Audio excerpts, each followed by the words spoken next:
20% এবং 10% down payment pay করলে এই বাড়িটির মর্টগেজ কত আসতে পারে? এই বাড়িটি আমেরিকার জর্জিয়াতে এবং এই বাড়িটির কিছু ছবি আমরা একটু দেখি। এই বাড়িটি কর্নার প্লট, ভিতরে কিছু ছবি, bedroom, kitchen, bath, stairs outside, master closet, master bedrooms, washer dryer.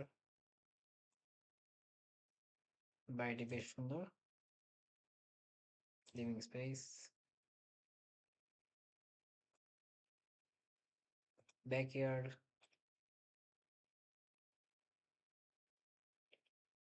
Kitchen এবং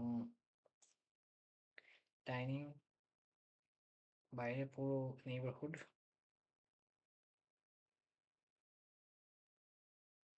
নেইবারহুডে এই বাড়িটি খুবই সুন্দর, ব্যাকইয়ার্ডটাও খুবই সুন্দর,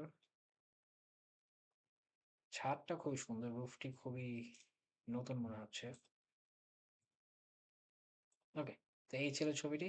তো চলুন এখন আমরা একটু চেক করি যে এই বাড়িটির মর্টগেজ কত হবে এবং 20%, প্রথমে আমরা 20% চেক করি। তো 20% ডাউন পেমেন্টে আপনার ইন্টারেস্ট রেট প্রায় আসছে হচ্ছে 5.75, বর্তমান ইন্টারেস্ট রেট এটি। এবং আপনার ক্রেডিট স্কোর যদি 700 হয়, 700 থেকে 720, অ্যান্ড এটা হচ্ছে টাউন হোম এবং ওনার অকুপাইড কনভেনশনাল লোন এটি। এবং এইটি হচ্ছে পুরো ব্রেকডাউন। যদি কারো কোনো প্রশ্ন থাকে আমাকে অবশ্যই ইনবক্স করবেন। এবং আপনার প্রায় ক্লোজিং কস্ট আসছে হচ্ছে $12,200 মতো। তো এখান থেকে আপনি একটু যদি ফর সেফটি একটু বাড়িয়েও ধরতে পারেন যে হতে পারে এটা 13,000ও হতে পারে, $1-2,000 সবাই একটু বেশি ধরে।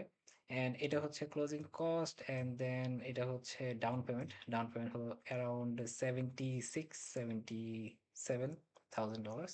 তো এটা হচ্ছে টোটাল ক্যাশ টু ক্লোজ। তো টোটাল ডাউন পেমেন্ট এবং ক্লোজিং কস্ট সব মিলিয়ে আপনাকে $80,000 প্রায় আসবে।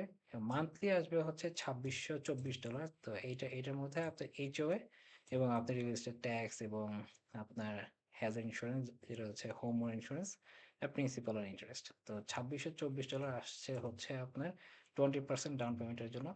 এখন যদি আপনি 10% ডাউন পেমেন্ট দেন, তো 10% around interest rate is about the same. এবং এই সবগুলো আপনার একটু দেখবেন যে কোনটা কত আসছে। আর এখানে আপনার $12,000 মতো হচ্ছে আপনার ক্লোজিং কস্ট, অ্যারাউন্ড ওই আগেরটার মতোই। এবং এখানে $38,000, প্রায় $39,000 হচ্ছে আপনার ডাউন পেমেন্ট। আর আপনার মান্থলি আসবে হচ্ছে 2,959। তো এখানে আপনার একটা জিনিস একটা বেশি, সেটা হচ্ছে মর্গেজ ইন্স্যুরেন্স। তো মর্গেজ ইন্স্যুরেন্সটা $110, যেহেতু আপনি 20% পে করছেন না, তো সেই কারণে $110 এটি অ্যাড হচ্ছে। আর আপনার এইচওএ, আমি দুইটা আগেরটার মধ্যেও আমি এইচওএ অ্যাড করেছি, এইচওএ 250 এবং এটার মধ্যে এইচওএ 250। Real estate tax about same, দুইটার মধ্যেই। আর আপনার হোম ওর ইন্স্যুরেন্স এটাও সেম, এবং এটা একটু বেশি আসবে যেহেতু আপনি 10% ডাউন পেমেন্ট পে করছেন। আর মান্থলি পেমেন্ট তো 2,959। তো এইটাই। আর আপনি এই দুইটার মধ্যে কম্পেয়ার করবেন, দেখবেন যে আপনার সাথে আসলে কোনটি যায় এবং আপনার আসলে সেভিংস কত আছে সেটার উপর নির্ভর করে, এবং আপনি ইনকাম কত আছে সেটার উপর অবশ্যই নির্ভর করে।